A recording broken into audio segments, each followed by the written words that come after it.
Most are afraid of unknown depths, skirting shores thinking world flat. I'm with the island girls in celebration of new religion. Nobody led me or said this way.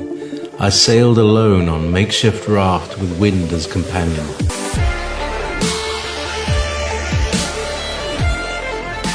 Fate for deliverance, confidence enough to assess new disposition. Seekers of lost paradise may seem fools to those who never sought the other worlds. Welcome to Momentary Zen with Zen Garcia.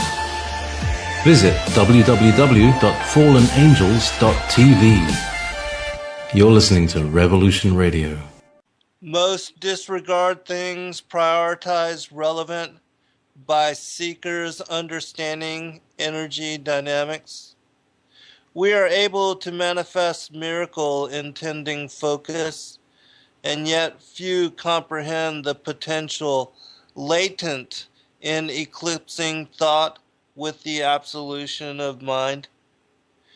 Dreaming self into being, few realize personal responsibility, accountability in determining reality, the manifestation of darkness or light, black or white, joy or fright.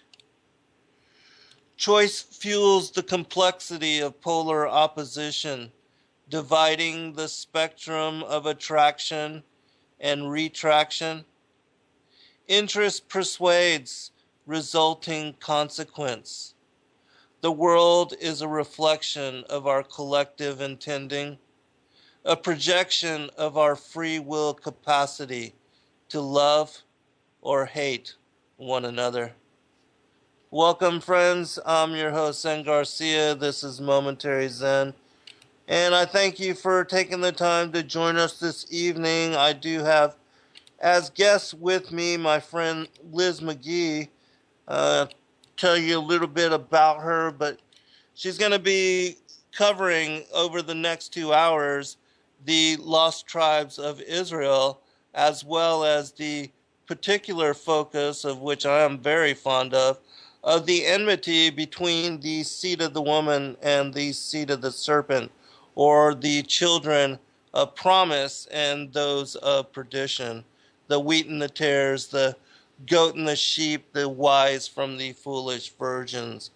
Liz has been a Christian for 35 years. She's also the owner of a bookstore and has been a minister to the body of Christ for a very long time. Studies end-time Bible prophecy, and has been led by the Lord to a lot of this similar discernment as I have and as many of you also share, and has been studying the extra biblical books, especially in reference to the Hebraic roots of the people and the various seed lines. As I had mentioned previously, the children of Cain and the children of Adam. And she's also been teaching insights on a local TV station, Prophecy for the Last Hour. And her website is lizbethmcgee.com, LIZBETHMCGEE.com. And I would also say that she is very talented in regards to being a watercolor artist. And so, Liz, I appreciate you taking the time to join us this evening. Why don't you give a shout out to the listening audience? Well, Zen, thank you. That was great. I don't know what to say. I never really heard somebody give my whole bio like that before. So thank you for having me on the show. It's really an honor and it's a privilege, and I can't wait to get in some of the meat of what we can really talk about here.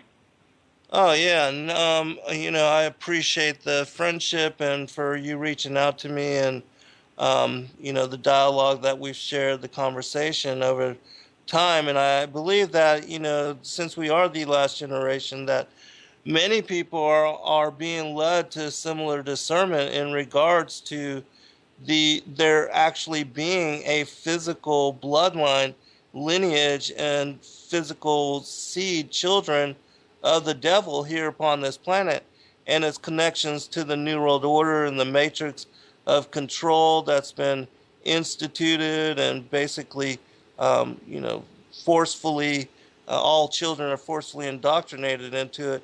And so a lot of people are not accepting the regular, that's just the way it is. Don't ask this or that question. Just that is the way it is. And so people want answers. It's not any good for them anymore. They want to know the deeper secrets of what's really going on. And so why don't you tell us first a little bit about yourself, and also, your contact information, your Facebook or email, people, because I know a lot of people are interested in the lost tribes of Israel, as far as the Hebraic roots, things like that. Right. Well, thank you, Zen. Sure. Well, I have, I've been a Christian for 35 years, and then the whole part of my life before that, one of the things looking back is I really do see the Lord has been in control, and the way he has engineered circumstances and experiences and things that have happened to me to bring me to this place of understanding. So, all praise does go to Yahweh, because, he loves us, and he will go to great lengths to get us to truth, understanding, discernment, and all of this. And then, again, my being on the show is great because, when I first started to see, and I always use that word kind of see in a seer sense spiritually, with spiritual eyes, what the bloodlines, I was going, oh my gosh, nobody ever taught me this. What is this all about? And then looking for other people out there who might have seen this, and that's where I found you and, Dr. Joy and others that have come to this discernment. So I feel that was a very great comfort. We're not alone, and God really is raising up a great army of people. Right. I've noticed that too over the past, recent few months and years. Go ahead. Oh, absolutely. But my personal testimony, when I was saved, I do want to just give a really quick testimony, because I think it's kind of interesting. There were some little pieces of it that really relate to this. But okay, hey Liz, I'm going to ask you to go slow too. Okay. Remember, take deep breaths and take your time. I know. All right. I have a passion, but I was quite a lost child, so to speak. In my late 20s, I was searching for truth, tremendously searching for truth, but in all the wrong places. And I was starting with my roommate. We were going to psychics. That was sort of a phase, because I wanted to know about my future, right? Well, she came home one day with the name of a new psychic to see, and we made an appointment with this lady, but she was not a psychic. She actually was a prophetess, a true prophetess of the Lord.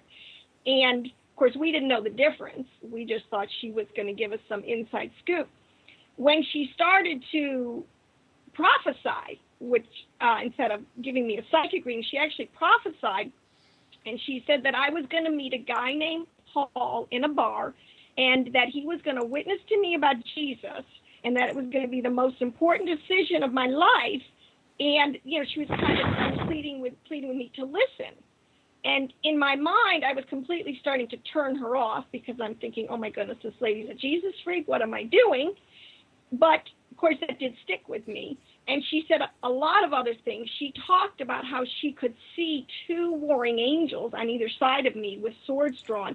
And I really believe in the sense of, that's biblical. We have on the left shoulder and the right shoulder this whole idea of two angels that are fighting for our soul. Right. And she told me a couple things like how I had this ability. This is something that is only in the last 5 years I've come to understand. But she said that I have the ability to see and understand everything. And I was like, I had no context for that. So I kind of stuffed that. But lo and behold, 3 months later in a bar, I met a guy named Paul who started witnessing to me about Jesus. So it was so crazy. And he started by talking about the New World Order. He started by talking about the book of Revelation and about how we were going to go to this one world government and about how the banks, they were going to consolidate. And he started giving, and at the time in my life, I was going out with someone who was a banker who was telling me the same thing. He was telling me, this is in the early 80s, this is way back, how the banks were going to go from 500 banks. He started telling me how the world was really controlled by men at the top. This is the banker guy telling me. He said, they're real, people are like really little puppets. It's all orchestrated, it's all controlled. And I had no context for what he was saying. Mm-hmm. So when this guy started telling me it's in the book of Revelation, I started thinking, that's impossible. But as he witnessed to me, the Lord really started working on my mind in the sense that I'm thinking, could it really be true that the Bible and prophecy is true? And I just, one thing was when I really went in this moment of time, and a lot of people had this experience as born again, when I really started getting closer to this, honing in on Jesus, thinking, he really is the guy. And then I started to get a fear of the Lord, like, oh my gosh, it really is Jesus. And then I went into faith, and I really went into, oh my gosh, it really is Jesus. He is the truth I am looking for. And I had to, because it was like a light bulb went off in my brain, a literal flash of light enveloped my whole mind. And I just felt like the Lord said, turn the light on. And from then on, I think I was home. But the interesting was the warfare that ensued in my life in the next couple of days, and especially that night of the war. I don't think Satan wanted to give up quickly this quote-unquote new soul for the Lord. And there was tremendous warfare. So I can, a lot of these things, I wish more people could understand how real this stuff is. I guess I've always been a little more, I don't want to say susceptible, or open to spiritual warfare and kind of discerning what's going on. So I just thought that was sort of interesting. So the Lord, I was really set up for the concept of the last days. I've always felt, and this gets into a lot of visions and dreams and words, everything that the Lord has had, that I would be alive in the last days. Well, I think it's been similar for a lot of us, and bringing us full circle back to what is the truth. Because even for myself, I was a wanderer and a seeker since I was a very small child, and had a yearning to know the truth and to come to understand God and the creation. But I wasn't brought to the truth that the Most High had a son until way later in my life. And after I had been 20 years into the New Age and studying all, because it was in the 80s that all of that came to light, and there was all the movement, the New Age, and all that wisdom, and all these new teachings and information just flooding into the consciousness. And so, yeah, I think the path and the way, even though it's individual and differentiates between all of us, that there are similar, steps on the rung, so to speak. Absolutely. And I love to hear people's testimony and the ways that Yahweh, that he does individually know us so intimately. Right. And it was a perfect setup that I hadn't that I knew this stuff was going on, but I had no context for it. But in the last 5 years, what I wanted to say in terms of the bloodlines, what God has done late in the last, I would say 5 or 6 years, in this preparation for the final stage, and where now I have an understanding. Zen, I just want to say, Sharice, all right, I won't jump ahead of myself, but I started out with 3 things that the Lord did in my life, which I think are kind of relevant, because about 5 years ago, I remember waking up in the middle of the night, and I had this, I was gripped with this unbelievable fear, and I was in this thick darkness and in an evil that I was incomprehensible to me, that I didn't know existed. And I felt like the Lord was revealing to me the first time that the level of evil that's on the other side, right, which most Christians are just really, have our head in the sand and are oblivious to. Right. So that was kind of a wake up. And then I had a prophetic dream after that, where it was like, I won't go into all the details, but at the end, when the final thing is that like the Pandora's box had been opened, and I had this sense of, out of this, oh my gosh, everything out of hell and Hades was just coming out and just blowing. Every hybrid, every imaginable demonic spirit came out of Hades with such force that it just blew away everything in its vicinity. And I was holding onto a rock for dear life. but managing to hold on. And Pandora's box is now, understanding this whole world. That I just feel so bad. We are so close to going into the twilight zone. Right. Oh my! One of the things that interests me too about your testimony is that, a lot of people, even though they come to know some of the deeper aspects of the Bible, many are hard pressed to incorporate the New World Order and the inner workings of these secret societies, the conspiratorial side of, like the war on terrorism, 9/11, things of that nature. And in my mind, that's like at least half the equation, because if you don't understand that, you really don't understand the modus operandi of the powers, principalities, the rulers of darkness, and the way that they are working covertly from the shadows. Right. And I call that their boots on the ground. I mean, this is what God was showing me with the evil. There are boots on the ground, people that, so many people just think, oh, it's principalities and powers. It's these things that just kind of float around. We don't really have any firm grasp of it. Oh my gosh, it's available for people to truly and completely, totally take the veil away and really see what has been going on and is going on. And I think that that's a part of the plan God has for Satan's demise. Right, absolutely. But the last part of this, and this is what led to the bloodline revelations, was I won't go into that whole story, but I have this Bible. It's an old Bible, like from the 1800s Bible that I got one time that I have always kept because it was just a very sweet Bible.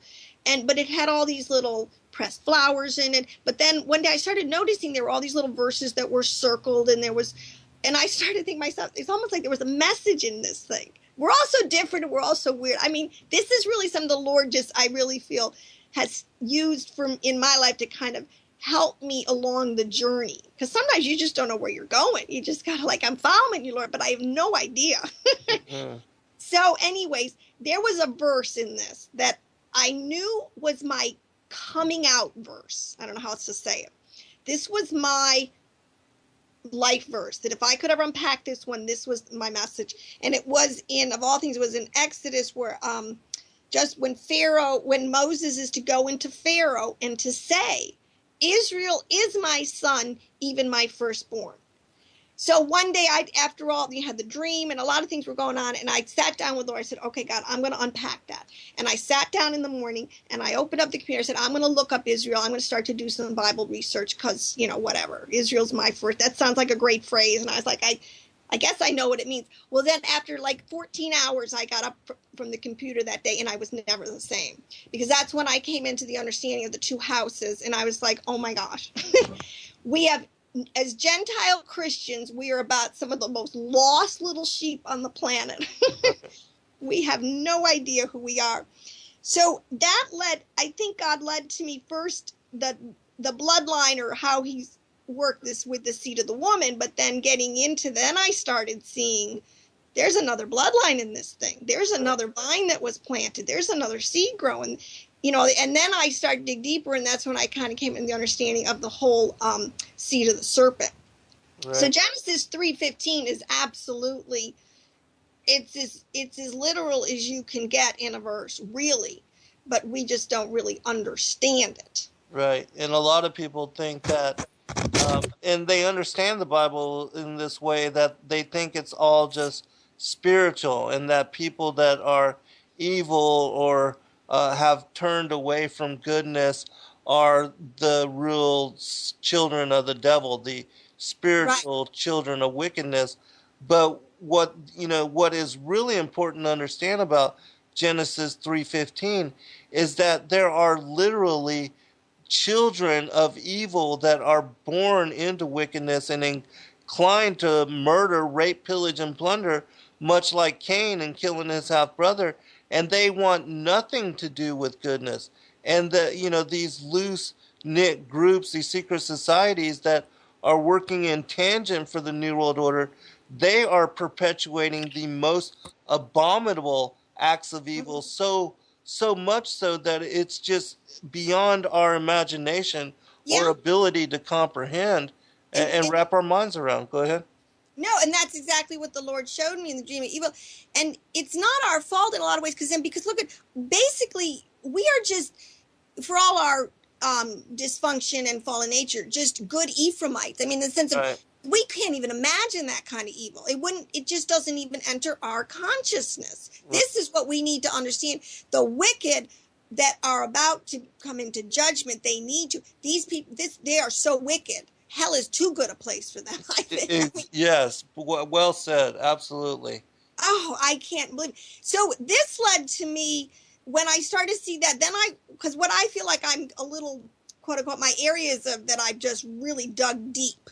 I feel like I have a kind of a broad understanding, but where I've gone deep is in the concept of the seed and meaning offspring. It is a word you have that is descendants. So you have descendants, like you said, 2 total lines of descendants, and then you have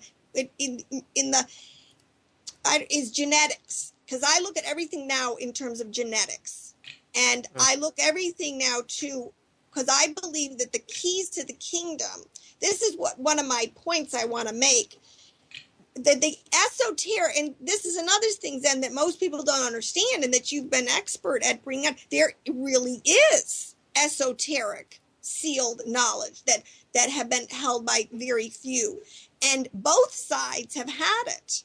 Right. And this is one of the, I mean, so what I think a little bit is going on today is that one thing, the keys are being restored, or I really believe Jesus said, I'm going to speak to them in parables, which is a way of just kind of couching the thing where you're not really going to get the deep meaning, just sort of a surface understanding.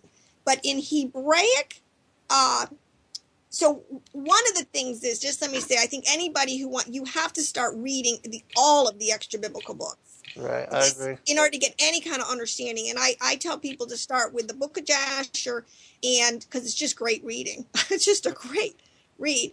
And there's another book out there I want to say is called The Legend of the Jews, to get an understanding of the seed of the woman, we'll call it, that bloodline through history. The unfortunate thing that's happened to us is, well, anyways, this book is called Legend of the Jews. It's by a rabbi at the turn of the century, Louis Ginsburg. He wrote a whole compilation. It's just about everything in Hebraic thought in one book, and it's fascinating reading. It's a little more in-depth even than Jasher. It's really interesting, and it's even prior to the Dead Sea Scrolls.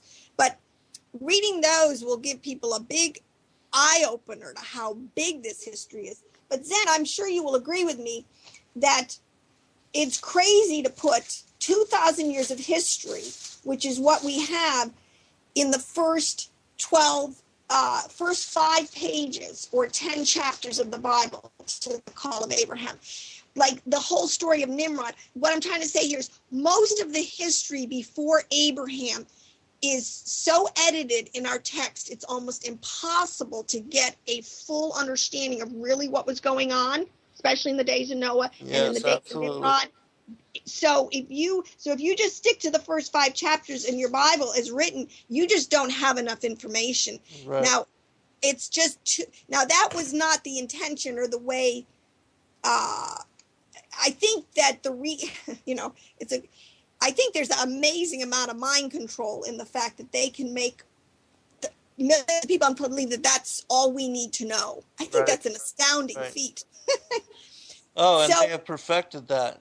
Because now so many people are like, oh, well, all I need is the King James version of the canon, and everything that's not included in it is totally unnecessary.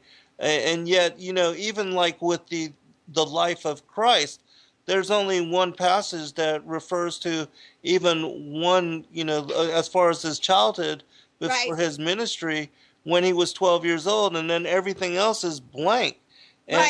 And I mean, even if you just wanted to know about your own Savior Messiah, the childhood and the infancy gospels and all the things that are connected to him and his life, I find that all so very relevant.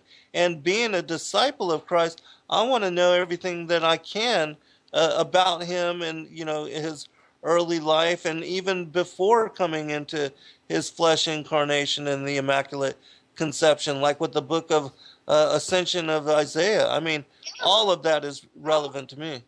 All of it is. So, I mean, and this is the thing, is that to me, the parable of the virgins, where, you know, when it comes, you know, to show the game's on, when the bridegroom comes and it's too late if you don't have oil. My understanding is that oil represents understanding and the faith that because knowledge, in my opinion, knowledge is power. That's why they don't want you to have this knowledge. Knowledge is power. I can't, I always say this, like, when the prophetic shit hits the fan, because it's gonna.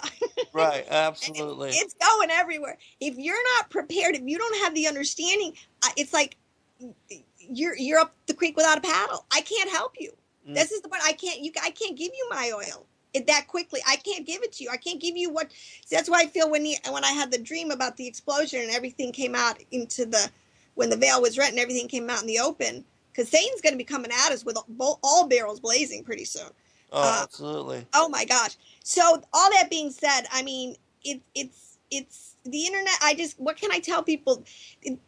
People gotta stop playing Candy Crush and my gosh, it's just crazy. Yeah. But I wanted to say, in terms of the keys, and this is what I kind of wanted to emphasize in this show, and that's why I appreciate your letting me say this, and why I did feel kind of a burden to push into this a little bit.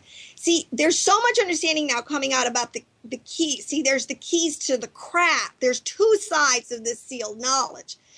And we have the keys to the kingdom. But what is really coming out too is how the Luciferian, Illuminati, Masonic, Cainite line, Watcher, hybrid, whatever names you want to put on this group, and there's quite a few, and they have their keys to the craft, meaning witchcraft. They use all their signs and symbols. You know, it's fascinating to get educated on. Like, we thought that these, what do you call those things? The law,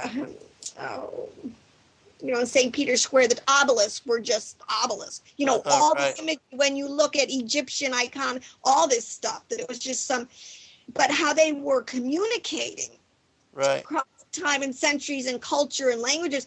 But when I say the keys to the craft, what's coming out is how they use trauma and mind control and sorcery and magic and technology and manipulation and murders, thefts, fornications, lies. Hold on, Liz. Hold on. We'll be right back.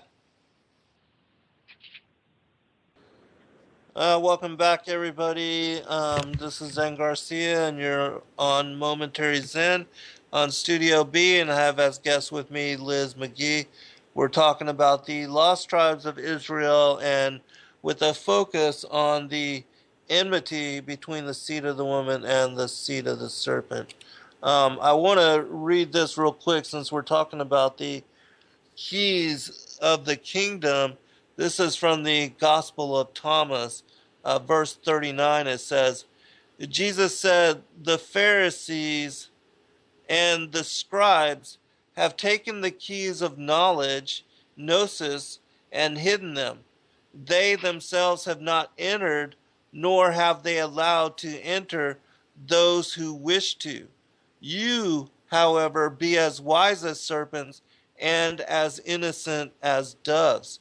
Now, one of the things as far as the seed of Cain, when Moses had freed the Hebrew Israelites from the bondage of Egypt and had taken them into what would be the promised land before he was allowed to go in, Joshua was sent in to conquer the land. Well, there was a particular people there that had acted like they were from a faraway country, and they paraded as if they were something that they were not, and they were granted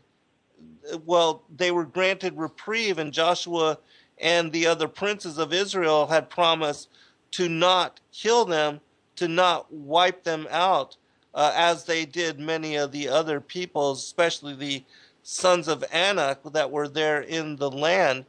But instead, he told them that he was going to make them servants unto the priests of the temple.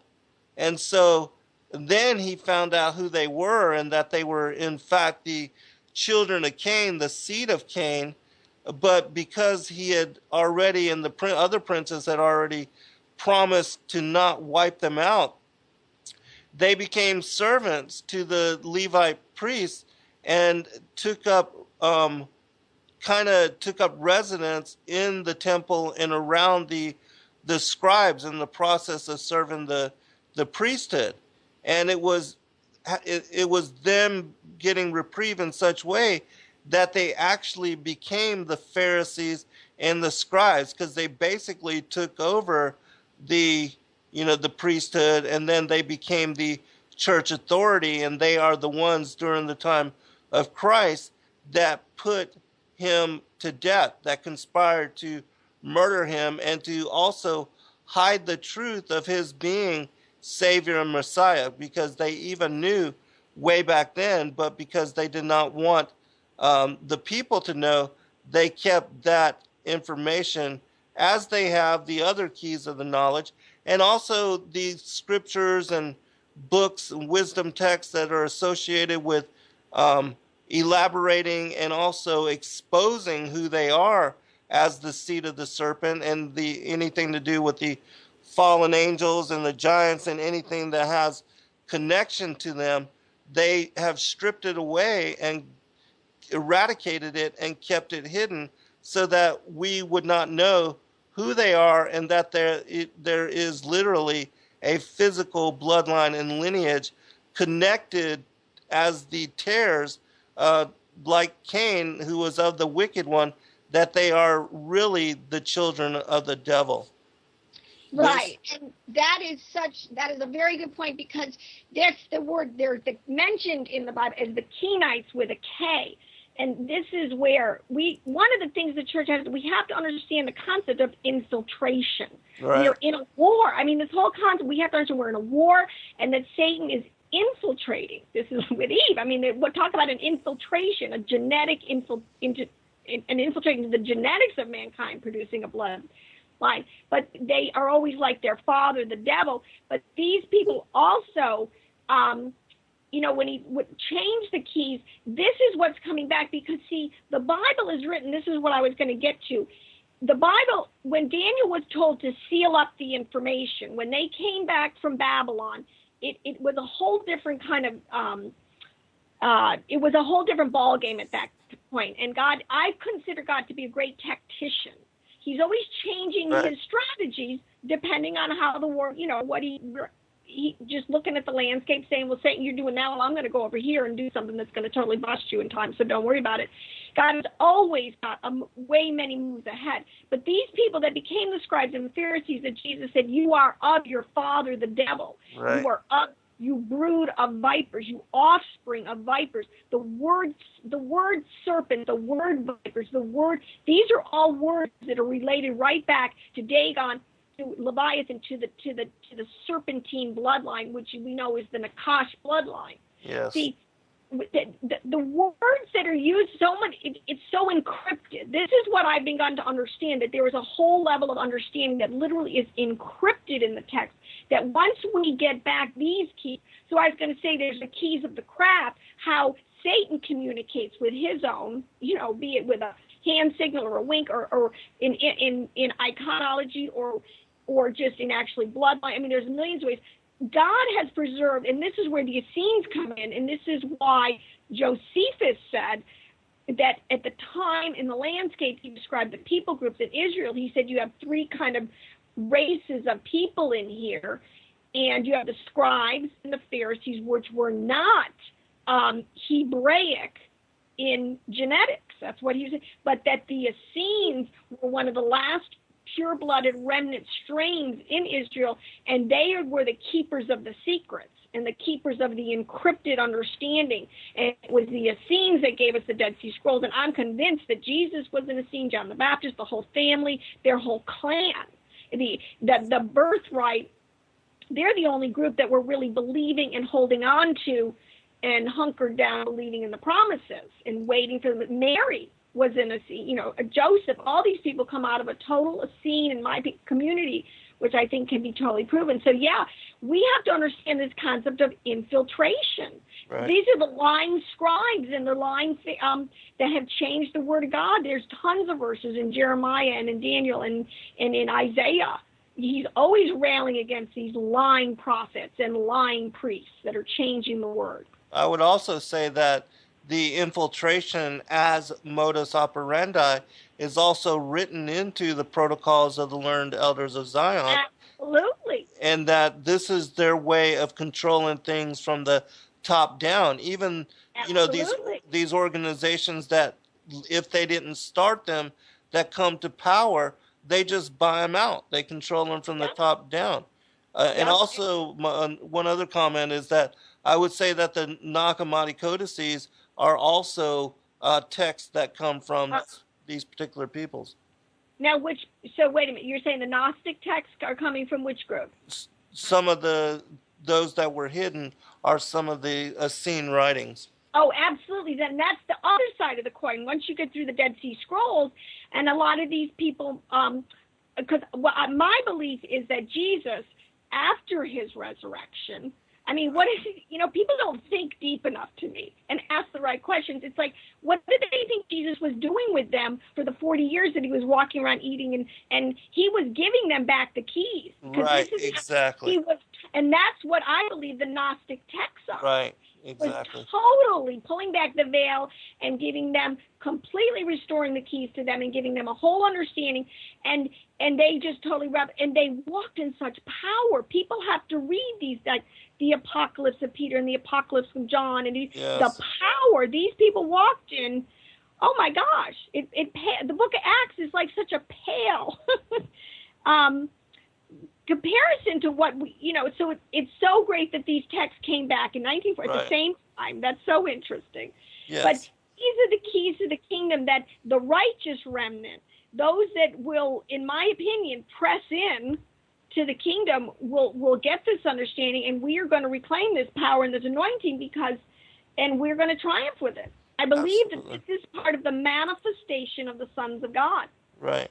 Also, I want to, for those that want to call in, and if you'd like to ask Liz a question, the chat room for Studio B is 301-421-4053, or if you have a question or a comment about any of the things that we're talking about here.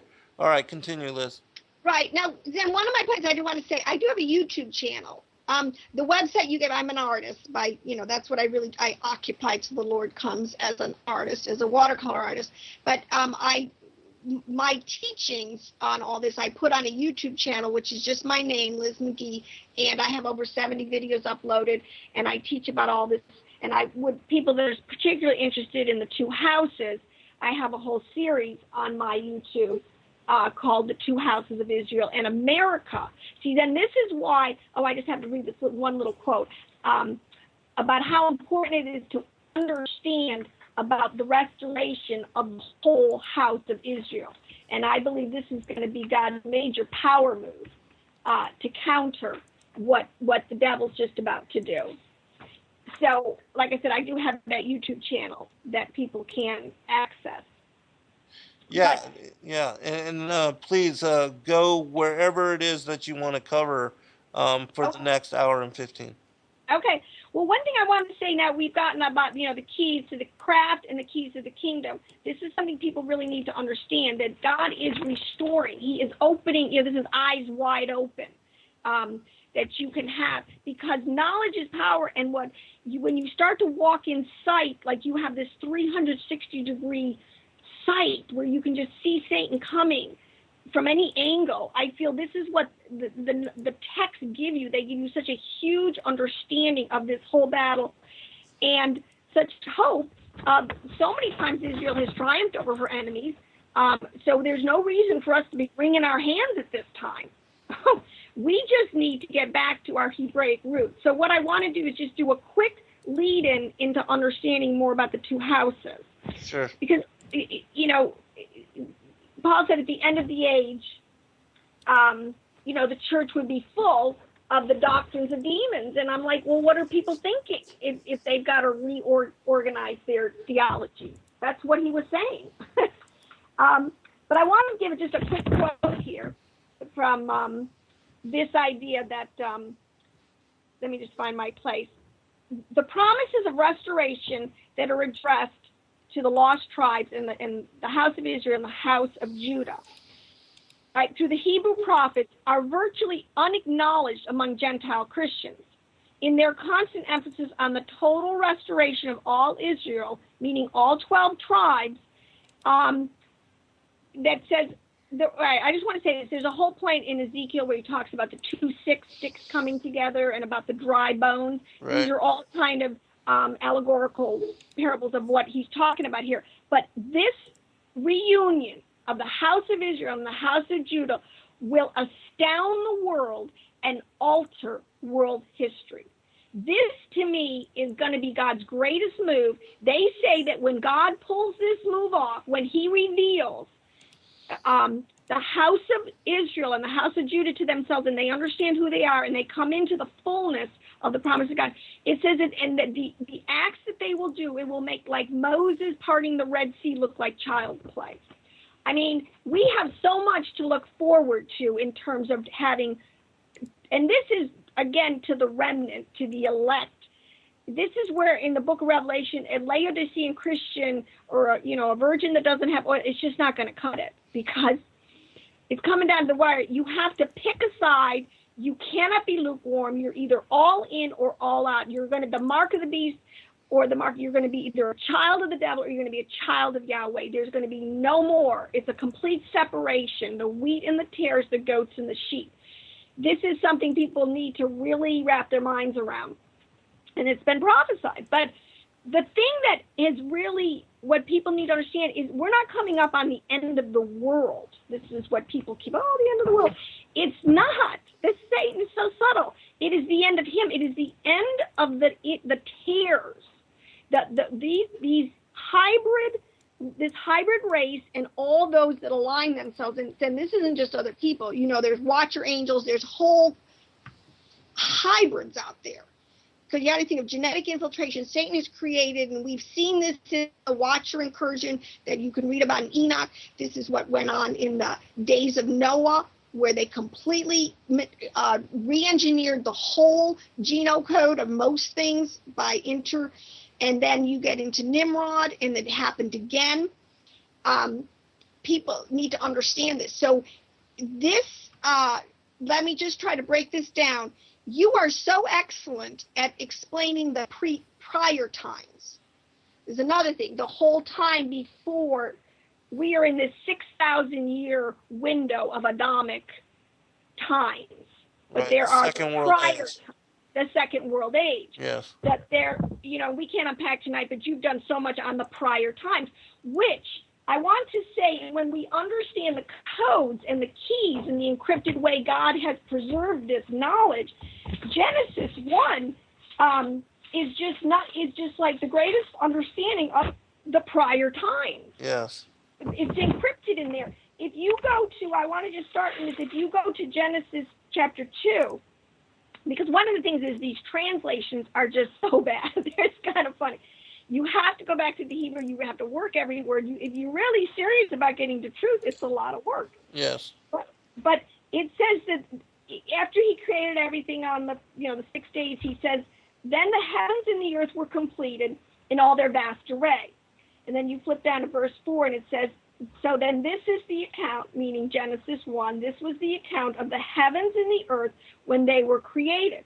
Well, when you unpack that, the heavens and the earth, that word vast array, which is the worst translation, is talking about the armies. See, he is giving you in code, encrypted language, all of the armies, the sons of God, all that he created in the 6 days. And then he confirms it by saying, this is the account of the heavens and the earth. Because, see, he created beings celestial. This is what Paul says, all flesh is the same flesh. And then there's celestial flesh, and there's, Adamic flesh, and then there's the flesh of birds, and there's the flesh of animals. He's speaking so esoterically, then it just goes right over the head of most people. Well, it does, and it really was kind of meant to until this is all unpacked. But my point is, The account of the heavens and the earth is the genealogical record. That is the exact same words used in the Hebrew when they start counting the genealogies of Jesus, that so-and-so begot so-and-so and so-and-so begot so-and-so. This is exactly what's going on. He is giving us a complete record of all of his sons or his armies, depending on how, and their genealogies. And this is the first heaven and earth. And then you go back into the end of Revelation, and he's talking about the new heavens and the new earth that are going to come down.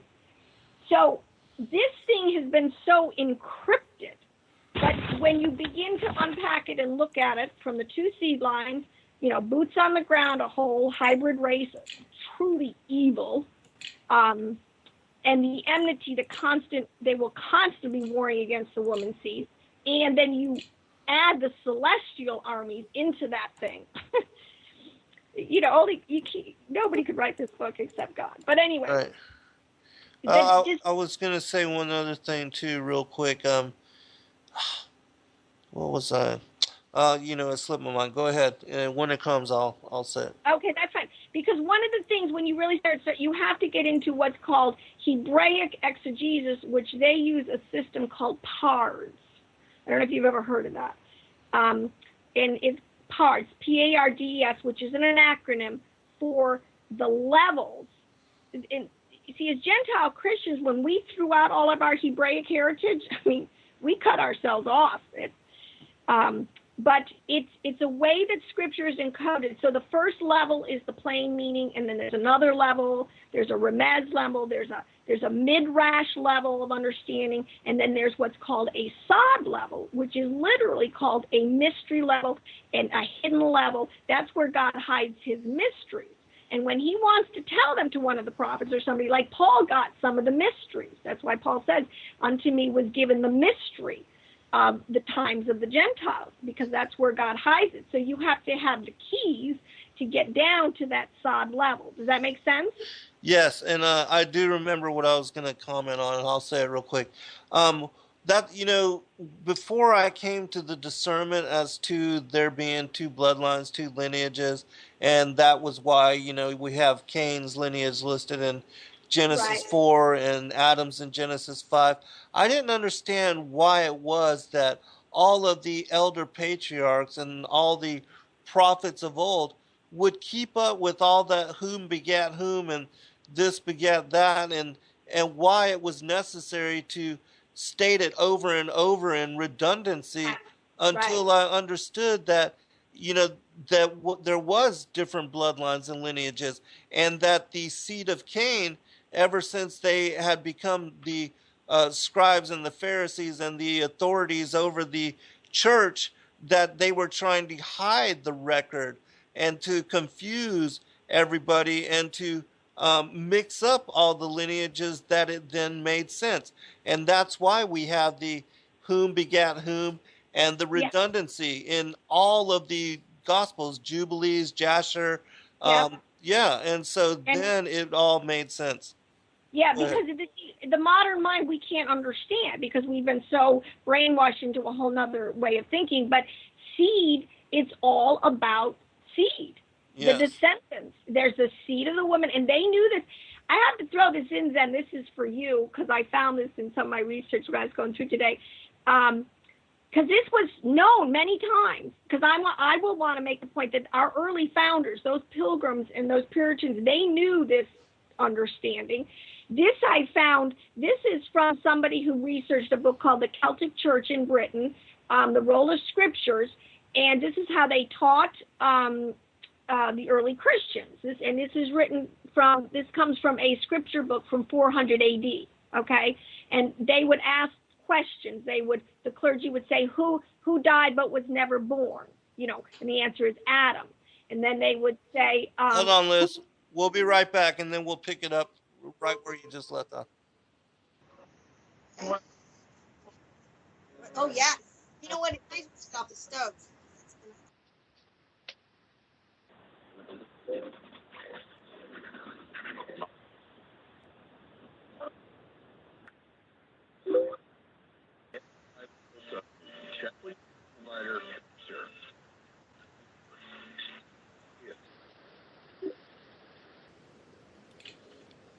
Welcome back, everybody. I'm your host, Zen Garcia. This is Momentary Zen here on Studio B, and we come to you live every Wednesday evening, 8 to 10 p.m. I have as guests with me this evening Liz McGee, and we're speaking about the lost tribes of Israel, as well as the enmity between the seed of the woman and the seed of the serpent.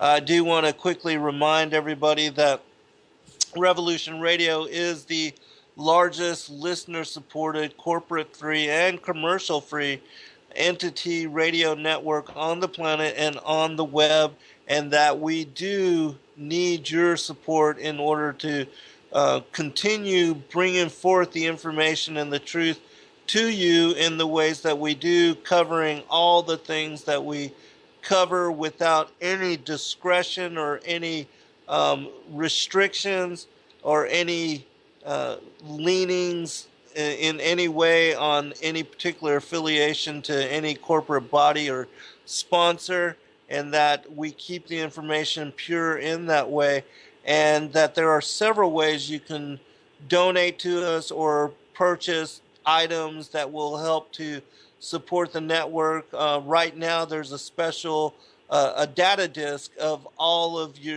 the shows from your favorite hosts, and that it cover a full year of radio for that particular host, and you can listen to these in your car or your MP3 player on your way to work, not have to listen to these media platforms where you have to listen to 30% commercials, and that this will help us to continue coming to you with two studios 24/7 with over 80 different hosts. And if you appreciate us, which I know you do, please do share what you can, even if it's just the price of a meal. And another great way to support us is to subscribe to the archives, which is only $4.95 a month, and it gives you access to all of the MP3 files from all of the various hosts on both networks, Studio A and Studio B, and that you can then download the MP3 files and upload them to your particular iPod, iPad, whatever, and utilize them that way. And we appreciate you and consider you to be a very intelligent and wise audience. All right, Liz, you were talking about a particular scripture or something of a Celtic. Well, yeah, I just wanted to throw this out for you because I think you'd appreciate it. That a lot of people will say that the serpent seed doctrine is so new and it's never been taught, but that's not true. But this is from a quote from an early Irish Celtic clergy, where they would ask questions and the student would give back an answer. And one of the questions, this is documented, it says, like who spoke with the ass? Balaam the prophet. And then it goes, who was the first woman to commit adultery? And the answer is Eve with the serpent. Now, how do you like that? Yeah, that's and you say 4th century, right? Or yeah, very early. Documented from the Celtic Church in Britain by a guy Leslie Hardinger. So I thought that was really interesting. Yeah, and see, like even the Targums, which is I published a copy of the Targums, which was my 8th book. It also speaks about this in great detail. And for people to say that this is all new and that we're reading into the text, it's my opinion that those that formed the first and the early church, and especially the disciples of Christ, they absolutely knew this as revelation and held it as discernment. And it was only later that it got corrupted, hidden, and forbidden. Right, and really can be documented by 400 when with Constantine and the church was completely hijacked and infiltrated. Truth was thrown back to the ground. So, right. But here we are at the end of the age, and praise God, it's all coming out. But one of the things, and this is in the last hour, I'd like to really try to focus on this. Yes, please do.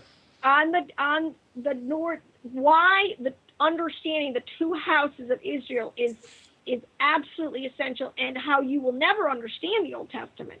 Now, then I want to say this, my last comment about the keys and everything. Some of the the Hebraic scholars will say that the book of Revelation even has over 72 sod, and what I mean by like hidden, encrypted, esoteric meanings that unless you know those, the whole book is just a big mystery. I don't even teach out. I don't even feel like I'm ready to go into Revelation yet. I mean, that thing is so heavily encoded. Right.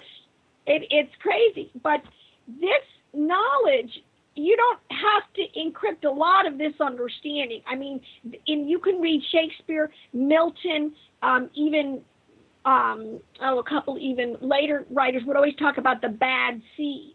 That's a very common literary term in literature. Mm-hmm. And we just think they were talking about bad apples, but these people really had an understanding of quote unquote bad seed. So when most of our Bible, especially when it got whittled down to the 66, because we know now the King James originally had the Apocrypha and the Deuterocanicals. Right. Really, in the last 130 years, there's been such an amazing dumbing down of the church. But be that as it may. But what I wanted to just start with was this kind of Hebraic understanding that the world, and this is the whole typology from Genesis, the whole idea of 6 days man works and the seventh day a day of rest, but that a day of the Lord is as 1,000 years and 1,000 years is as a day. That is established, and I've done a whole teaching on this on YouTube. It's absolutely established that the 6,000 years a day is used as 1,000 years. So 6,000 years of Adamic history, all the ancients understood, our patriarchs, that this thing would wrap up at the end of 6,000 years. Right. That's what First Peter was saying. You know, don't think this is going on forever, because it has. So we know we're definitely at 6,000, and then people are beginning to unpack. My husband especially has such an understanding. There's a lot of research on the Shemitahs and the Jubilees, which is another whole way of God's counting. So those are being put back together, and those point to even we're so in the season this year. You know, Jonathan Kahn, that's his whole understanding too. We are coming up on the last 120th Jubilee. Yes. And all this information. So there's just, and the blood moons, you throw all that in, and oh my God. Daniel's timeline too. You've heard of that? The whole teaching. Yeah. Yes. And so to me, that's all confirmation as to what we're talking about. Yeah, absolutely. So, but what I want to say is, so they in Hebrew thought the world existed for the first 2,000 years was a time of desolation. See, and this is the word, you understand the word idle and the word desolation really mean the same thing. This was a time of great desolation of the seed line. So many times, you know, with the flood, we know that the seed was decimated, and you only had Noah, and then by the time of Nimrod again, they got right back to it. So God, and I say as a great tactician, his next move was to call out, because it can be proven then, and you know this, that the seed line, that our patriarchs from Adam to Seth to Enoch to Noah, they all had the books. They all had the understanding. Right. They all had this secret, this esoteric understanding, but they all knew the storyline, and it was passed down through the priesthood, through the firstborn and all this. But when God, in the next 2,000 years, they call it, is when the Torah flourished. That's when God called out Abraham, and then you fast forward into the call of Moses, and you fast forward into the children now of Israel, where he is calling out a nation. And he's doing this 2,000 years, he's doing a whole different sort of thing, where he is repopulating the earth with so much, and this is what I said, it's called Yah seed. The seed of Abraham in Hebraic idioms is called Yah seed, because, see, a lot of this is a numbers game, because that iron mixed with clay, you know, Daniel talks about, that's a whole kind of veiled Canaanite reference of that seed line trying to infiltrate. Right. Well, Yah seed is doing the same thing. So that's becoming this huge, this is the salt. Because you are the salt of the earth that preserves. This seed line that God created through Sarah and Abraham has gone out into all the earth, and it has multiplied, and it has been a huge preservant people, we have to understand this, but he did very specific things when he kind of channeled it a little bit more through Isaac and then through the 12 tribes. And this is all in line of keeping a healthy balance, like a healthy seed. You take your best stock if you're into horticulture. You take your best stock and you try to protect it and keep it. And this verbiage that God's constantly using about the agricultural, I call it the agricultural parabolic language, speaks a lot about this. It speaks about the vine that God planted, but it also, and especially in the Gospel of Thomas, which you quoted earlier, talks about a vine that was planted, by the enemy, and that's the vine, that's the root that has to be plucked out. That's what's got to go by. So anyway. Yeah, the whole wheat and the tares. And also we have to remember that Noah was spared because he was pure in his generations. Yeah, his genetics was about the last, untainted. And I love trying to unpack, and we could do another whole show on that because I do have some comments into the whole trying to figure out how that seed line, crossed over the flood. Yes. Nehemiah and all that book we were talking about earlier, the writings of Abraham. That's all great stuff. But my point that I want to make, and this is what the Gentile Christian today does not understand. This is an understanding that has been brought really into the church by our Messianic brothers who come out of Judaism, who understand the two houses. I mean, they never lost their history. We, on the other hand, have completely lost who we are and what as all part of all Israel, and I call it the greatest identity theft. I mean, Satan, just the fact that he could take this knowledge from us is so amazing. But when people need to understand something about history with the nations, then when God called them and he cleaned up them at Mount Sinai, I believe genetically he just kind of went through them seed. I mean, I believe in, I have to say this, I have this whole understanding of dualism. When God finally got me, and I feel like with quantum physics, we can really understand this now, and this is some of the cutting edge of a lot of the commercials. A lot of people, the New Agers, are beginning to understand this way more than the church is, that there are forces out there. It's a concept of matter and forces that make up all of creation. So right, just like the poem that I opened with. Yes. This is exactly, because I was listening, I was going, yeah, we need to understand more. There are two seeds that can be germinated, one in the mind and one, and this is what Jesus said, for out of the heart, which is a code word, so for our DNA out of our heart, our innermost being, come, murders, thefts, adulteries, and fornication, these things, if you act on them. Right, exactly. But this concept of dualism, when I finally understood that, then the whole Bible, after the seed lines, and then I got understanding of dualism, and the whole thing fell into place. Because seriously, then, on the highest level of this thing, understanding, God is running two computer programs at the same time. I can't put it any other way. Do you see what I'm saying? I mean, there are two things going on at the same time. Right.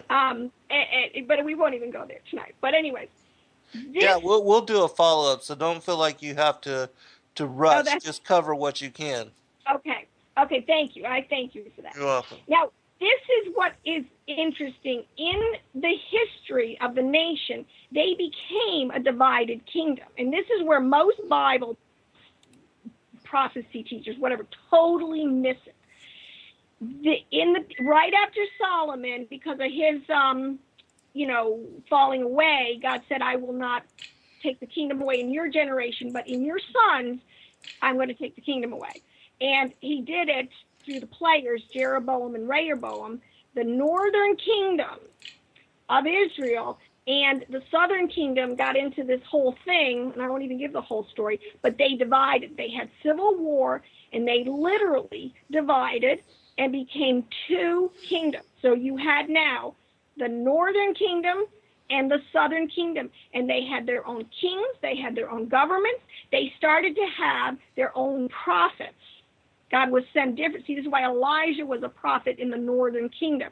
Isaiah was a prophet, even though he understood and prophesied. Hosea was a prophet to the northern kingdom. So what I'm saying is that the two kingdoms, the one kingdom got divided into two kingdoms. They started to have two kings, two governments, two prophets, two sets of destinies. And this is where it gets interesting, because God does work all things together for good. And in the northern kingdom's apostasy was this hidden plan to use them, even in their fallen nature, as this dispersed seed, the way to get his seed, Yah's seed, these people, out into the nations, intermingling and getting that seed into all of the earth. And it's been going on now for over almost 3,000 years. And this is why if anybody does their, does a geno test, to find out, they'll find out they're all from people groups all over the map. Most people are, because there's been so much intermingling and marriage, of people groups shifting all over the earth. So this seed now, because that's what God said to Abraham, I will make you, a great man, a great nation, but a multitude of nations and a multitude of kings will come out of you. Right.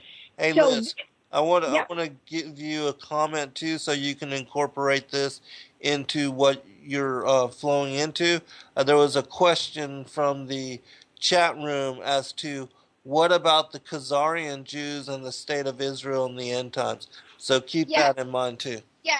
And that's a good point. And you can when you understand the concept of infiltration and the synagogue of Satan, and yes, nothing is pure today.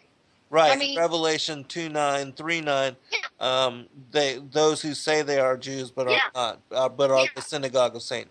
All right, go ahead. So but what's important to understand is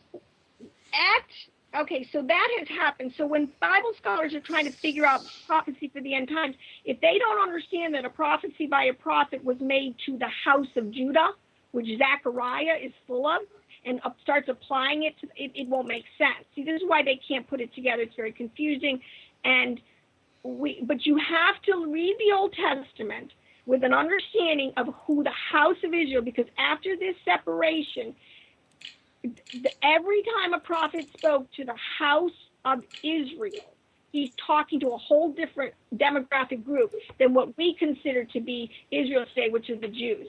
So people have to understand the house of Judah was in the parable of this is how the Hebrews define the parable of the lost, what do they call it? The parable of the lost son, the prodigal son. Yes. Yeah. The older brother is Judah. Is the house of Judah that kind of stayed in the house. They stayed loyal to the covenant, so to speak. They kept practicing that Sabbath. They kept doing the thing. And then you have the prodigal son, which they understand that's the whole parable of the northern kingdom, who just went off and spent their inheritance and just totally lost it out there in the world. That's what that parable really means. Okay. So what happened? This is because for American prophecy, this is what people need to understand. We are, and I'll jump to my conclusion, and our early forefathers understood this, and I can bring out a ton of writings and documents that prove that they understood this. They call it British Israelism, but it's so much bigger than that then. And I will tell you one thing to caution anyone who wants to read into the two house websites, because there's tons of stuff out there. Anybody who tries to make this elitist or racist is totally of the other side, the bad seed. Because God is not an elitist and he is not a racist. Right. And this has nothing to do with any of that. That's a tactic. That's a tactic, and we just got to nail it. I just am going to nail it right up front. I'm not promoting any racist sites or anything that people have no understanding. So I get the same thing, Liz, because people try to say that anything to do with the seed of the seed of the serpent, or that Cain was a child of the devil, that all that is white supremacist, racist. Right. And they use that as a tactic to not only to attack me and to belittle the messenger, but also to corrupt the message and keep people from looking at the information. Right. So, we just can say that right up front. But, Satan, we just not to be ignorant of his devices. So. Right. But the thing is, when the the promise went to Abraham, went to Isaac. See, because this is now when God really showed me, when Moses walked into Pharaoh's court and said, because we're going to do this too soon. Zen, this is the thing. But in Babylon's court, we're going to walk in and we're going to say, no, Israel is my son, is the firstborn. Israel is the firstborn, and let my people go. The thing is, when Moses had an understanding of this, when Jacob gave the blessing. See, because we have no understanding of what a birthright blessing is. This was the biggest deal in that culture today. It still is. The firstborn and the rights of the firstborn, and why Jesus is the firstborn, why these whole words are thrown around, and why they're important to understand. But Jacob, who inherited the name of Israel, God renamed him Israel. Okay? So now you have, which is Israel. God is El. El is one of the names for God. Jacob passed those blessings, those birthright blessings by the Holy Spirit, is the first. He divided it. So in the birthright blessing, there is what is called a blessing, and there is called a birthright. And both are usually, before that, they were always passed down to one of them. It came to Abraham, and then he passed it to Isaac. Jacob, through the Holy Spirit, and I believe a tactical move, divided it. So Judah, and he gave it to Judah, which became the house of Judah, which eventually morphed into the southern kingdom, and which is pretty much who the Jews today are. They got the birthright blessing, meaning the Messiah was going to come through them. That part of the blessing, that's called a Becherah. It's a birthright, the scepter. Judah got the scepter, which means the kingship. The Messiah, the bloodline, was going to come through that, and that's who the Essenes were really protecting.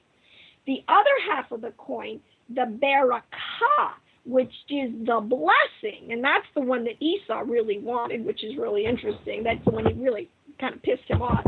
That is the material blessing, the wealth of land, offspring, and leadership. And I like to say, we have a phrase you probably heard, when God calls you, he will equip you. So when God called Abraham to be this seed of all these nations, he didn't say, I'm just going to send you out there, kid, and just go, do your thing. He said, no, I'm going to give you all the wealth and the prestige and the leadership, everything that you need to be my representative. So we got to understand how big this thing is. So what needs to be understood in this, and this explains so much then when people get this, when Jacob gave the birthright, the scepter to Judah, and then he turned around into Joseph, and it came down to Joseph's two sons, Ephraim and Manasseh, who, by the way, were total pagan little Gentile Egyptian boys by his wife then, if you really follow this out, right? So God is always mixing. Anyways, that's a whole other story. He gives these blessings to Ephraim and Manasseh, and then he gives it to Ephraim, who actually is not the technical firstborn. That's the little story of the crossed hands. Right. Because God is always not really giving the firstborn birthright to the genetic firstborn. He's giving Hold on, Liz. Oh, we got to do this again? I'll be right back.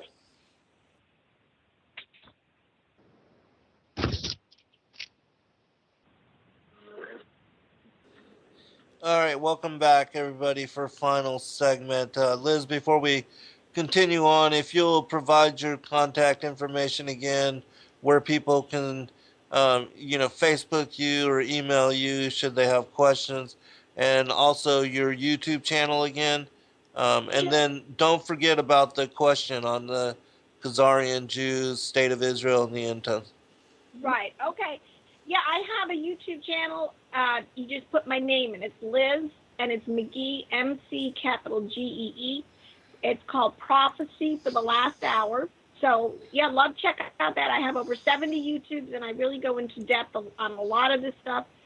I also have a Facebook. It's just, again, my name, Liz McGee, and I post sometimes my latest YouTubes and things on there. And I'm also coming out a little time with a brand new website for my artwork, which is going to be really kicked up, and I'd love for people to be able to check that out. So, which she's a fantastic artist, just to say. Yeah, Go ahead. Thank you. But just getting right back into it, Zen. I want to say this understanding, as I was telling about how the birthright was kind of divided, was a tactical move by God. When he gave, because when it's understood, it really explains America. Because sometimes we're sort of this anomaly, this unbelievably blessed nation at the end of the age. But it's not because we earned it or it's an entitlement thing. God is just true to his promises.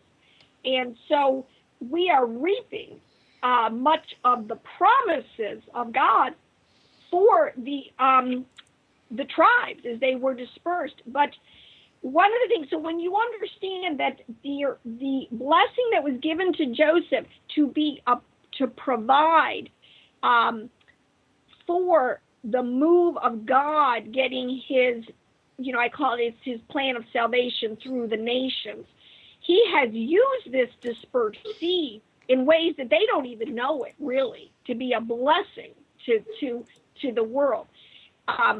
One of the things that needs to be understood in this, so then you had the 12 tribes, and they go on in their history, and they go into captivity, they come out, they have the kingdom, David becomes their king, and then at the time of Solomon, when it's divided, and one of the things, though, that Moses was very clear, when they covenanted together to be a nation, and God was very clear with them, if you obey me, you will have blessings.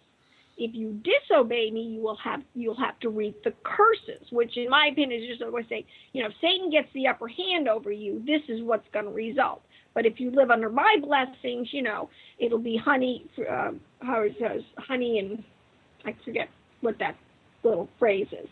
But when you study out the history of the dispersed tribes and you look at history, you can see both the blessings and the curses that we've all been walking under. This is the story of history to a large extent. But the thing that needs to be understood is these tribes, and now then so many people are unpacking this, can be tracked. As people begin to get a little leery of, quote unquote, the official line, even in history, and start to dig deeper, one of the most fascinating stories is, like you were talking about, the early life of Jesus, where it can be it's documented that his uncle, Joseph of Arimathea, was a very wealthy decaton, I think is the word for, in the Roman hierarchy there. He was like a Carnegie of his day. There's just so much information. But anyways, he supplied the Romans, the armies, with the tin that they needed for a lot of their weaponry. He spent much of his time up in the British Islands. What people need to understand, when this people group, the Northern Kingdom was, and this is the whole point in Hosea, Lord really did just divorce them. In terms, they had become such spiritual harlots, such a quote unquote like adulterers, such of the covenants, that he just said, that's it, I'm just going to divorce you and send you out. Like, this is the whole parable of the divorced woman who gets sent out. But in God's mind, he was going to use that for good. They forgot who they were. They got so dispersed into the nations, they lost their identity. But many of them, and even the Colburn Bible, then I think some of these people groups, some of these things that are coming out, it's so interesting, who have retained a lot of this history and understanding. The whole history of the islands of the sea being Britain and Ireland and Scotland, and again, you can even extends to Australia and New Zealand and even down into South America. There are certain gates of the enemies there where the seed went to. This can be tracked now pretty accurately. There are some people that are digging so deep into this and recovering, because again, you just can't believe what you read in your history text. They just lie. Right.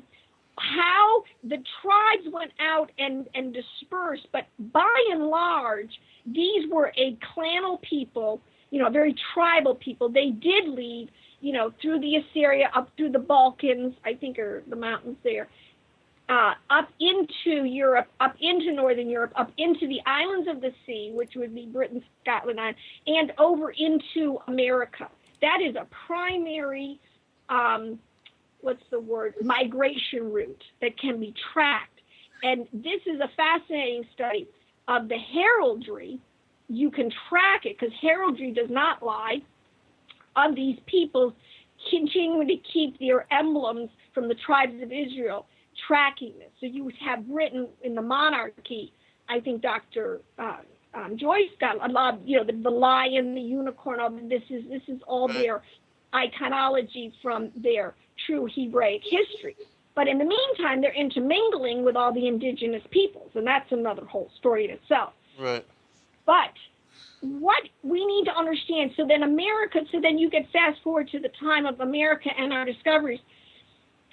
See, there was always prophesied and promised that there would be two things. One, another place. This is something people have to wrap their minds around. We are so fixated on the land over there and that little geographic plot the size of Rhode Island. And when you understand the keys a little more of God's plan, he says, the earth is mine and the fullness of them. When he is making a new earth, a new heaven, a new earth, it's the whole earth. We're going to inherit the whole earth. We really don't need to be fighting over a little plot of land over there. That's really where you get into the whole synagogue of Satan and how they're using our ignorance of Bible prophecy to kind of use as a conflagration. And how you're right, because they are using that piece of land and the control of it to incite the controlled opposition between the Muslim nations and the Christian nations, which back Israel. But it's all contrived, and they're controlling both sides, just as America funds the terrorists, like the Taliban and Al-Qaeda. They fund Hamas and a lot of the Muslim Brotherhood and things of that nature. So it's all controlled opposition. It's all controlled. But the thing about the Muslims, they're gonna bite the bait big time. Oh yeah, and absolutely. That's the whole world is right now. Yeah, that's the problem. But there's a piece of this puzzle or a piece of the story that's not really being told and emphasized in Bible prophecy, and that's the whole point. The tares are planted and they grow. And because he said that they're going to, the wheat and the tares are going to grow together. So you just have to assume wherever there's wheat and tares growing together. So in our country, so back to my point though about America, we represent, and this is our birthright, and this is what we need to understand.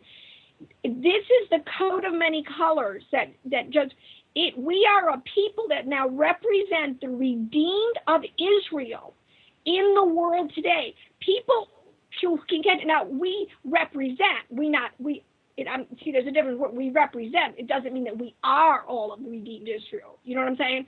The seed is all over the world.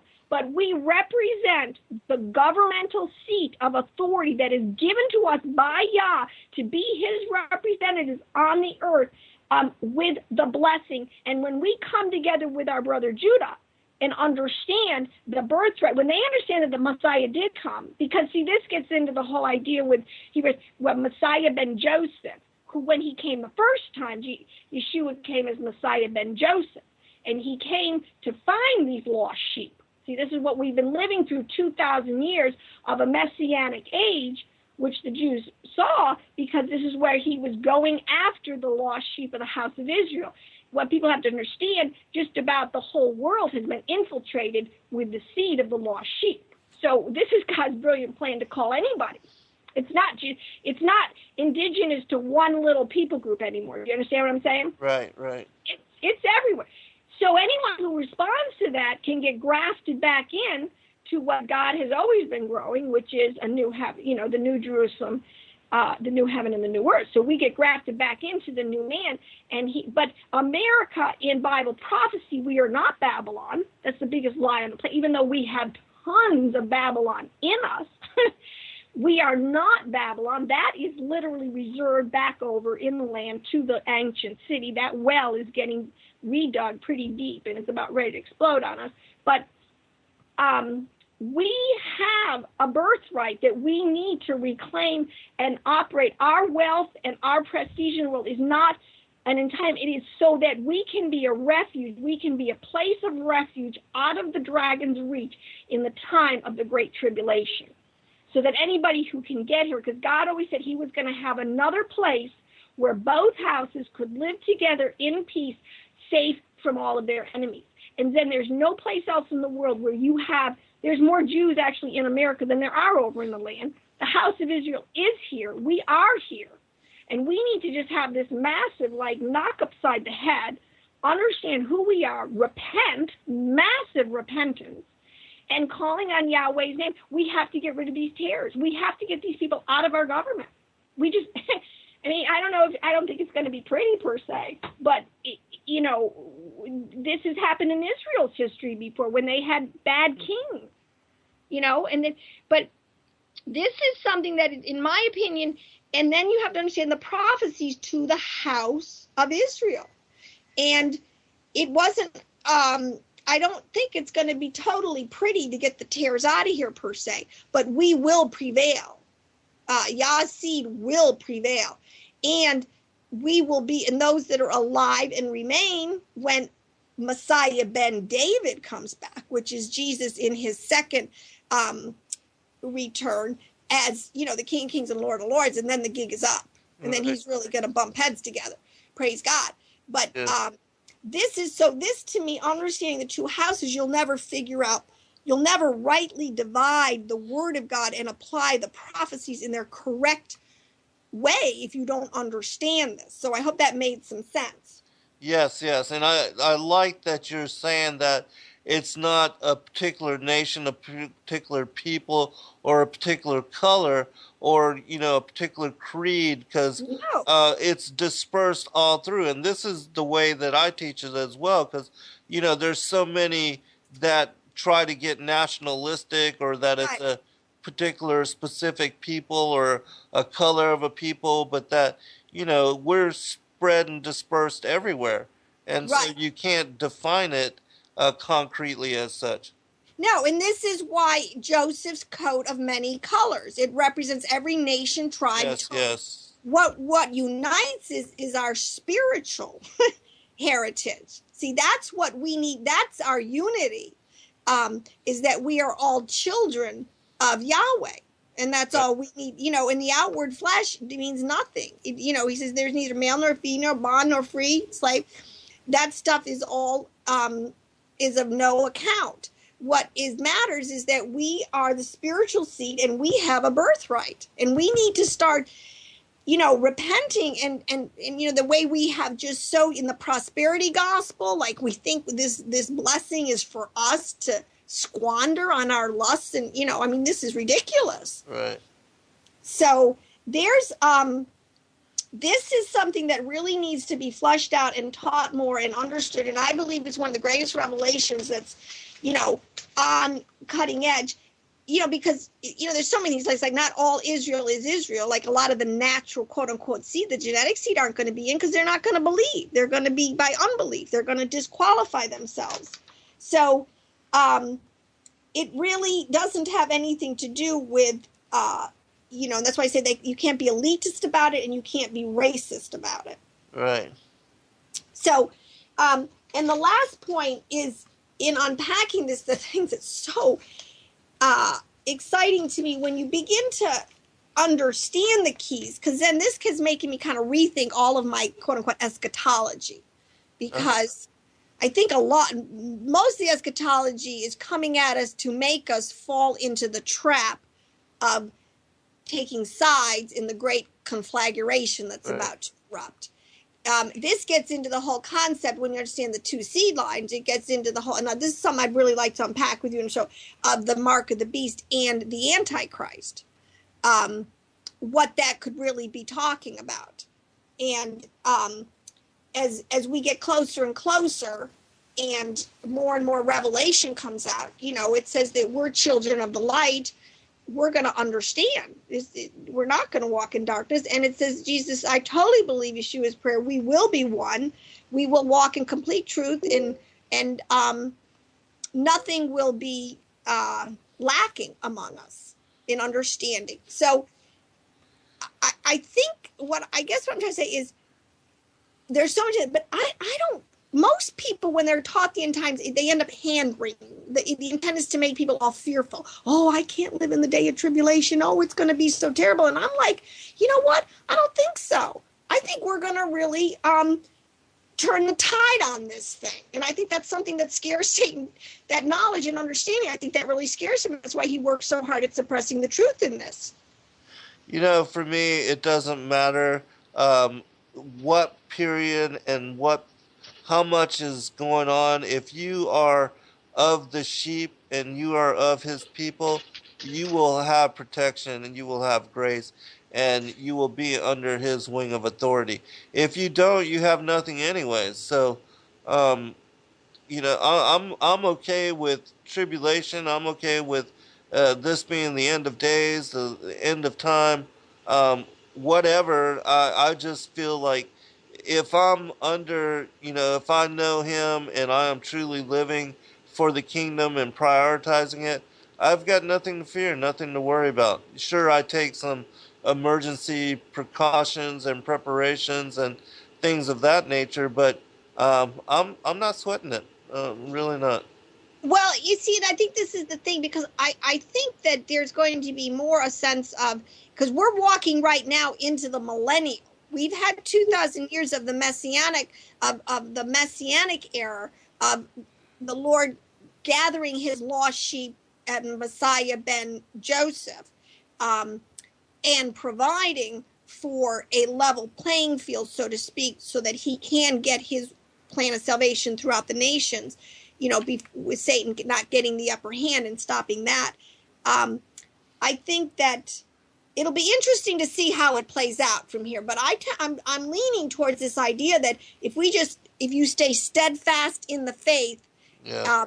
if you're alive and remain at his return, you know, we will just be changed. See, this gets into the concept of another whole thing of who the elect are. I think we touched on that one time, because Yes. I think that's a little bit of a different subset. The body of Christ, you know, because there is still a lot of murkiness about how this millennial transition happens, you know, other than Jesus comes back and he just, you know, with the breath of his coming destroys the devil. But so it's so parabolic, this how the transition happens and how we go into the millennium. But I think it's going to become more and more clear. And I think that because God is so good, the cities of refuge, that concept in the Old Testament, that America, I feel very strongly about this then, because Satan is just about ready to muster the armies of the world, to put that little country of Israel off the map.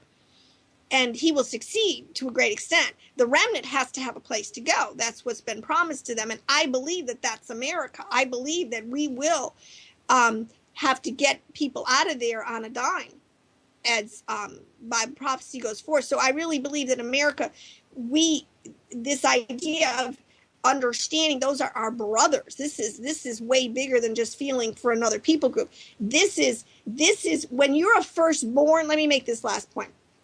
This is what Abraham had to exercise when he had to go after Lot.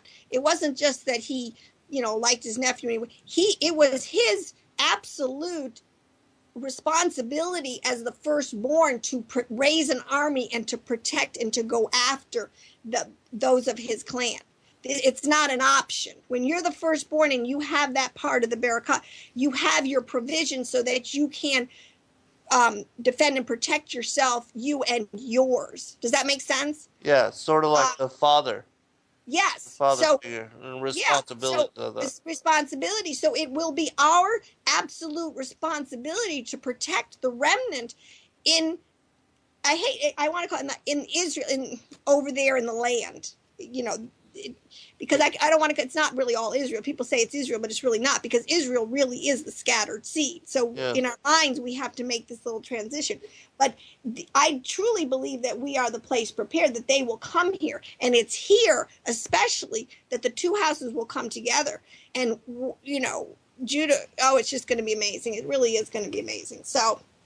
Also, the people in power in Israel, in my opinion, are the Revelation 2:9, 3:9, the synagogue of Satan, those who say they are Jews but are not.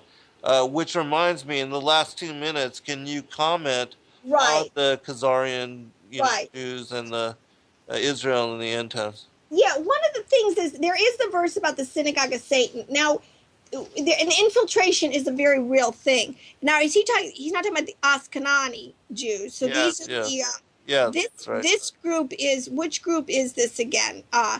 The They are the Khazarian. the Rothschild. I mean, is this that group? Yes. Uh-huh. Yes. Okay. Well, yeah. It's first of all, Jesus said you'll know them by their fruit. So Right. even if you're confused about lineage, you can look at a person's fruit. So Exactly. it doesn't really matter. But yes, I think these people are complete infiltrators, and it's so fascinating when you study out a lot of the. Oh my gosh, that one Rothschild, they own unbelievable acreage in the Golan Heights. I mean, they've been planning this thing for a long time. This is part of the great work, you know. Right. So no, I believe that there is a total, but I don't. You got to look at this thing. There are many people that are in the know, but there's a lot of people that are just tools, and those are the people my heart goes out to because They've been deceived. They've been led astray. That have been led astray, and so there's a lot of good Zionists Right. that are trying to support, and I'm with them, and I understand it, but at the same time, we have to have more eyes open to understand how we're being so manipulated on all fronts by this very powerful elite. Right. It's just like all the people that joined the military after the 9/11 attacks, thinking that they were going to go and, in performance for our country, patriotic duty. All right, Liz, we'll pick it up on another episode at another time. God bless all. All right. Thank you, Sam. God bless you.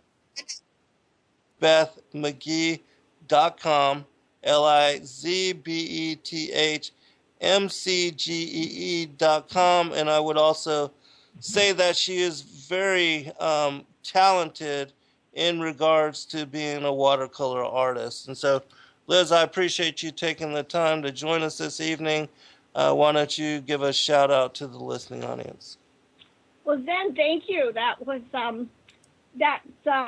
great. I don't know what to say. I never really heard somebody give my whole bio like that before. So thank you for having me on the show. It's really an honor and it's a privilege, and I can't wait to get in some of the meat of what we can really talk about here. Oh, yeah. And, I appreciate the friendship and for you reaching out to me and, the dialogue that we've shared, the conversation over time. And I believe that, since we are the last generation, that many people are being led to similar discernment in regards to there actually being a physical bloodline, lineage, and physical seed children of the devil here upon this planet, and its connections to the New World Order and the matrix of control that's been instituted and basically, forcefully, all children are forcefully indoctrinated into it. And so a lot of people are not accepting the regular, that's just the way it is. Don't ask this or that question. Just that is the way it is. And so people want answers. It's not any good for them anymore. They want to know the deeper secrets of what's really going on. And so why don't you tell us first a little bit about yourself and also, your contact information, your Facebook or email, people, because I know a lot of people are interested in the lost tribes of Israel, Right. as far as the Hebraic roots, things like that. Right. Well, thank you, Zen. Sure. Well, I have, being a Christian for 35 years, and then the whole part of my life before that, one of the things looking back is I really do see the Lord has been in control, and the way he has engineered circumstances and experiences and things that have happened to me to bring me to this place of understanding. So, all praise does go to Yahweh because, he loves us, and he will go to great lengths to get us to truth, understanding, discernment, and all of this. And then, again, by being on the show is great because, when I first started to see, and I always use that word kind of see in a seer sense spiritually with spiritual eyes, what the bloodlines, I was going, oh my gosh, nobody ever taught me this. What is this all about? And then looking for other people out there who might have seen this, and that's where I found you and, Dr. Joy and others that have come to this discernment. So I feel that was a very great comfort. We're not alone, and God really is raising up a great army of people. Right. Yeah, I've noticed that too over the past, recent few months and years. Go ahead. Oh, absolutely. But my personal testimony, when I was saved, I do want to just give a really quick testimony, because I think it's kind of interesting. There were some little pieces of it that really relate to this. But okay, hey Liz, I'm gonna ask you to go slow too. Okay. Remember, take deep breaths and take your time. I know. All right. I have a passion, but I was quite a lost child, so to speak. In my late 20s, I was searching for truth, tremendously searching for truth, but in all the wrong places. And I was starting with my roommate. We were going to psychics. That was sort of a phase, because I wanted to know about my future, right? Well, she came home one day with the name of a new psychic to see, and we made an appointment with this lady, but she was not a psychic. She actually was a prophetess, a true prophetess of the Lord. And, of course, we didn't know the difference. We just thought she was going to give us some inside scoop. When she started to prophesy, which instead of giving me a psychic reading, she actually prophesied, and she said that I was going to meet a guy named Paul in a bar, and that he was going to witness to me about Jesus, and that it was going to be the most important decision of my life. And, she was kind of pleading with me to listen. And in my mind, I was completely starting to turn her off, because I'm thinking, oh my goodness, this lady's a Jesus freak. What am I doing? But, of course, that did stick with me. And she said a lot of other things. She talked about how she could see two warring angels on either side of me with swords drawn. And I really believe in the sense of, that's biblical. We have on the left shoulder and the right shoulder this whole idea of two angels that are fighting for our soul. Right. And she told me a couple things like how I had this ability. This is something that is only in the last 5 years I've come to understand, but she said that I have the ability to see and understand everything. And I was like, I had no context for that, so I kind of stuffed that. But lo and behold, 3 months later in a bar, I met a guy named Paul who started witnessing to me about Jesus. So it was so crazy. And he started by talking about the New World Order. He started by talking. Most are afraid of unknown depths, skirting shores thinking world flat, and with the island girls in celebration of new religion. Nobody led me or said this way. I sailed alone on makeshift raft with wind as companion.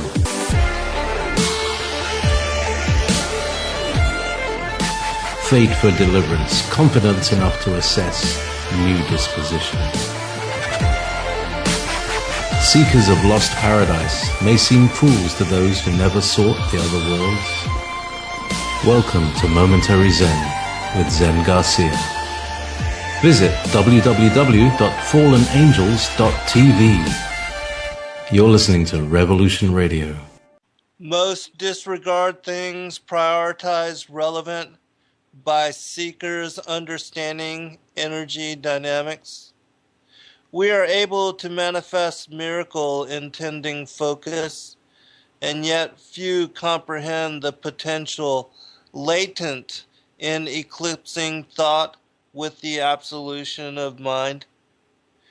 Dreaming self into being, few realize personal responsibility, accountability in determining reality, the manifestation of darkness or light, black or white, joy or fright.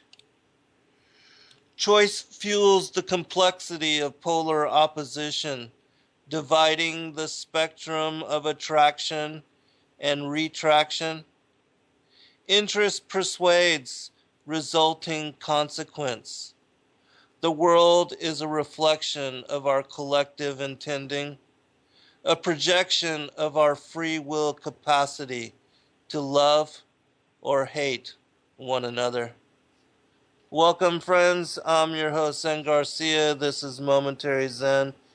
And I thank you for taking the time to join us this evening. I do have as guests with me my friend Liz McGee. Tell you a little bit about her, but she's going to be covering over the next 2 hours the lost tribes of Israel, as well as the particular focus of which I am very fond of the enmity between the seed of the woman and the seed of the serpent, or the children of promise and those of perdition, the wheat and the tares, the goat and the sheep, the wise from the foolish virgins. Liz has been a Christian for 35 years. She's also the owner of a bookstore and has been a minister to the body of Christ for a very long time, studies end-time Bible prophecy, and has been led by the Lord to a lot of this similar discernment as I have and as many of you also share, and has been studying the extra biblical books, especially in reference to the Hebraic roots of the people and the various seed lines. As I had mentioned previously, the children of Cain and the children of Adam. And she's also been teaching insights on a local TV station, Prophecy for the Last Hour. And her website is lizmcgee.com.